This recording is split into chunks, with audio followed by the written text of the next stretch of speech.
Ladies and gentlemen, welcome to the Kakasungura YouTube channel once again. Thank you so much for your continued support, and thank you so much for watching Kakasungura. It is not for granted. That is why, Kaka, every day I must do hard work. And I'm sorry, yesterday I did not record a video because in the morning as I was leaving the house, I got hit again by a truck and my car got damaged from one side, but I thank God it has been repaired. Na iko sawa kabisa.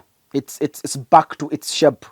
So that is why I spent the whole of yesterday making sure that it is in good shape. That's why I didn't make to the studio to record a video. But all in all, we are together. Back to politics. Kaka, nataka nizungumzie mgomo wa madaktari katika taifa letu la Kenya. The Kenyan doctors are on strike and our hospitals have really suffered. According to the data from the Ministry of Health, if they are not cheating us, 500 people have died because of the strike. I believe this could be more. This could be more. Kwa sababu Wakenya wengi wanateseka. Ukitembea katika hospitali yetu, watu ambao wanateseka ni wengi. And doctors are striking at a period whereby we have increased cases of accidents. Now, I want to take you back. I've always told you that Kenya has a scarcity of doctors. We have a ratio of 1 to 714. Yani, daktari moja anashughulikia 714 patients in a day. Even 10 you can't manage. Critically ill, you cannot manage. But our doctors spend sleepless nights in attending patients in hospital. You remember when the Cuban doctors came, they spent 2 years training before they get certified to practice in Kenya. Why? This is not a lie. It is something in the public domain. It is on internet. You can even Google. Kenyan doctors are the most qualified doctors worldwide. Go to India. The people you find in Indian hospitals are Kenyan doctors. I'm not lying to you. If you think I am, go to the internet and search. Kenyan doctors are the most qualified in the world. Any serious hospitals, be it national or international, you will find Kenyan doctors operating there. Go to America. Kenyan nurses are the most best performing nurses in the US. That is why the US is comfortable importing nurses from Kenya. Why? They are the most qualified. Now, ladies and gentlemen, because the rogue criminal Kenya Kwanza regime doesn't want to solve the issue of doctors, as I told you in my previous video, it's trying to run away from the strike. I am told, according to the Secretary General KMPDU, the Kenya Kwanza regime secretly imported some doctors. I was told from Ethiopia where. Those doctors came to Kenya and they were given an exam. They were vetted. Out of the 100 who were brought, imagine it's only one who passed an exam. That is how incompetent this government has become. Yani, you disown your own doctors, you degrade your own doctors, you look down upon your own doctors, you go out bringing other doctors from other nations. When they come to this country, The same exam that our doctors passed, they are failing. So walianguka flat. Sasa Kenya kwanza iko tu na hijui inaenda wapi. I miss some cabinet secretaries who could face such issues head on and find solutions. So I want to tell the Kenya Kwanza government, there are no doctors across the world. Hata muende America, hata muende India, hata muende Japan, hata muende UK, hakuna madaktari on earth that can replace the Kenyan doctors in Kenyan hospitals. Never. Hakuna. Na kama unafikiria ni uongo, do research.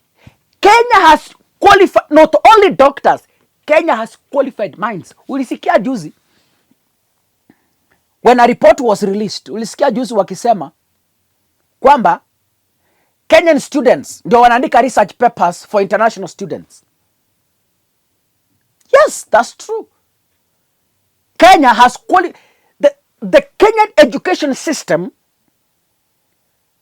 set high standards in terms of producing professionals. Just go and Google the most complicated surgeries that have been done in the world. A Kenyan doctor must be involved. Even if it's separating conjoined twins, Kenyan doctors must be involved. Kama ni surgery ya moyo, Kenyan doctors must be involved. Kama ni surgery ya kidney, kama ni transplant, a Kenyan doctor must be involved in such an operation. That depicts quality of people we have. So Kaka, I want to say this as I conclude, and this will be my parting shot. I want to give you a video of the KMPDU Secretary General anaitwa Davji Atela. Davji Atela is exposing how doctors were sneaked from a neighboring country to the Republic of Kenya. The government is ashamed of announcing because they terribly failed at tests. That is why hamjambiwa kwa news. Serikali imeibika. You can't spend money paying transport for doctors, paying for flights. They come in this country, you give them accommodation, you give them food, you give them travel allowances, and they fail a test. Serikali ya Kenya Kwanza imeibika kuambia. That is why it's so silent. But Atela is exposing how the Kenya Kwanza shipped. Yeah? Can we listen to him? That the government is the one on strike. All these public health sector unions, KMPDU, KUKO, and KUMLO, we are all saying we are ready to meet. But it's the government that has continuously been on strike. And to make it worse, we saw in Kenyatta University Teaching and Referral Hospital, where the hospital decided to import doctors or to import consultants. Today, in the interview that was being done by KMPDC or by Medical Council, all the doctor foreigners that were brought in failed the test, except one. It means that these crafts, these specialties that doctors are offering in the different hospitals, the craft that they have mastered over time, they cannot be replaced by picking doctors or picking people on the street or picking quacks everywhere. So it means that when the government is trying to threaten us, they're actually risking the lives of patients. Yes. And we do not know to what extent these doctors who are engaged to TRH risk those particular patients that they are having. So it's very clear. They should know that by the time they're taking ad stands that we have to suspend our strikes before we engage, it is Kenyans who are suffering.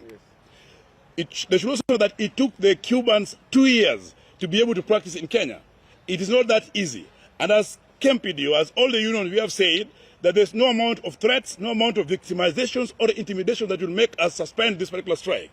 We will have to sit and have a return to work agreement that actually spells out protections of the collective bargaining agreement that was signed. There's no any other way out of it. They may fire all of us as they have alluded. They may kill all of us. They may try to sack all of us. But we keep on saying that there's nothing other than negotiation that will make it possible to suspend these strikes. Also, what is more valuable is that Kenyans pay taxes to the government.